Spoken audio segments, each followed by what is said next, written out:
Vamos falar agora sobre formatos de arquivos para web. Toda vez que a gente começa a trabalhar com sites, ou pelo menos com uma área nova, é comum você aprender sobre novos formatos de arquivos. Então, de cara você tem o primeiro formato, talvez um dos mais importantes, o HTML, que é o arquivo que é compreendido pelos servidores. Futuramente, no caso, entenda servidor como servidor web, tá? Futuramente você pode vir a trabalhar com outros formatos, como PHP, como ASP, como Java, entre tantos outros formatos para web que tem. A gente vai usar o HTML, até porque é o próprio formato que o Muse é capaz de exportar. A gente tem os arquivos CSS, que são os arquivos responsáveis pelas formatações, ou seja, fonte, cor da fonte, posicionamento dos elementos, entre outros. E a gente tem JavaScript responsável por alguns efeitos que a gente cria. Quando eu crio um arquivo aqui no próprio Muse e salvo, ele vai salvar com a extensão .muse, tá? Ou seja, esse é o arquivo editável do próprio Adobe Muse.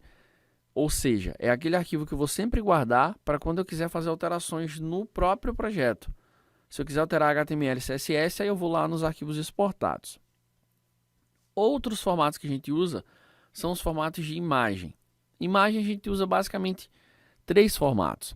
Nós temos o JPEG, que é uma imagem com uma compressão altíssima, ou seja, vai ficar bem leve.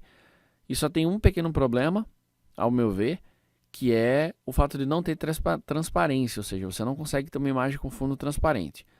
Já o GIF, você pode ter essa transparência, em compensação, você não tem a mesma quantidade de cores que em um JPEG. Se for uma foto de alta resolução, por exemplo, ela não vai ficar legal com o formato GIF.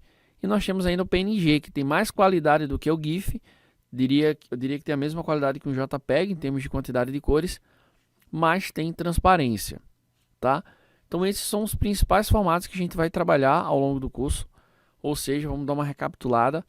Em termos de formato web, a gente tem HTML ou .htm como principal, CSS com as formatações, JavaScript para possíveis efeitos que a gente venha trabalhar.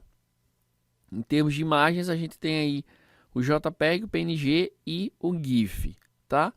E como arquivo editável, como arquivo de projeto do próprio Muse, nós temos os arquivos .muse, que são os arquivos que a gente vai trabalhar. Bacana? A gente se vê na próxima aula. Até lá!